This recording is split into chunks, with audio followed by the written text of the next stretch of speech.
All right, welcome to FinnerKnowsBest, the Great White North edition. We are here shooting in Edmonton, Alberta, and we decided to do a few reviews. This place is cold, and there's a lot about it that sucks. But we are here looking at some filters with you guys right now. So let's talk about those and try and think warm things, because right now it's about minus 20, minus 22 degrees Celsius here. We're going to talk about some Polas, okay?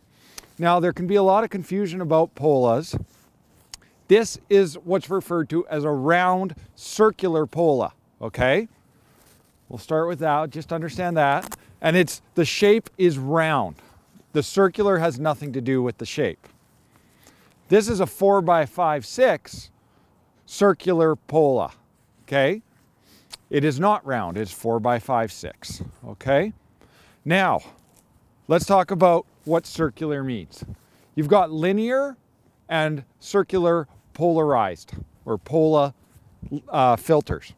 This is how they work. If you imagine having a piece of string tied off, way off in the yonder, off that away, and you're holding it here, if you were to shake it straight up and down, you would get a vertical wave going down that. And if you were to shake it side to side, you would get a horizontal wave headed out, okay? So vertical and horizontal waves. Those are linear waves.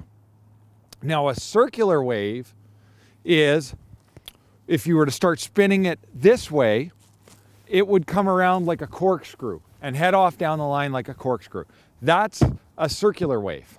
That's different ways that light technically moves. So this is a 138 mil. It's a Schneider filter, really high quality. Schneider's great. They build their filters in glass, not plastic, and they will last you a lifetime.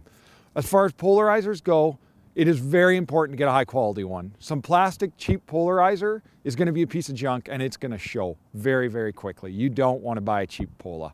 In fact, with pretty much every filter, it's something you will keep for years and years and years. It's not like cameras. Bodies you throw in and out all the time, and you're using different kinds of cameras very often. But filters, you use them inside and out. They go with your kit, and you keep them. So buy good stuff. It's worth it. And Schneider is easily some of the best around. This is their true Pola, and it is directional. It'll explain this side out, and that's the side you got to put out from the camera, looking out.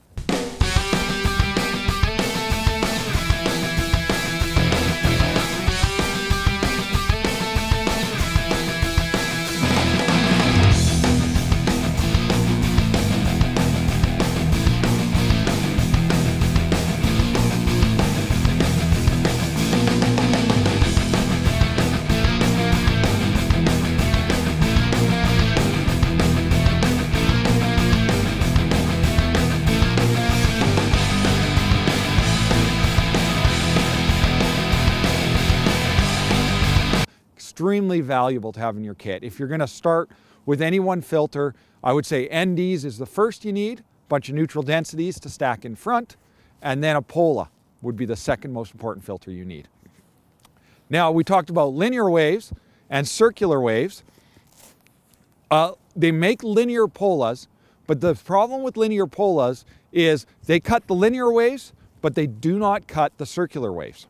Whereas a circular Pola cuts the circular waves and cuts a little bit of linear waves as well. So if you're going to buy just one, get a circular Pola. And like I mentioned, you can get it in the shape round, which I like a lot because you can put it in your bellows.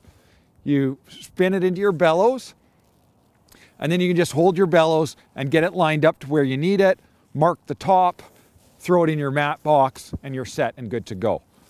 You can also, if you don't have a bellows, you can use, a 4x4, this is a 4x5/6. They also make 6x6 glass filters, Polas.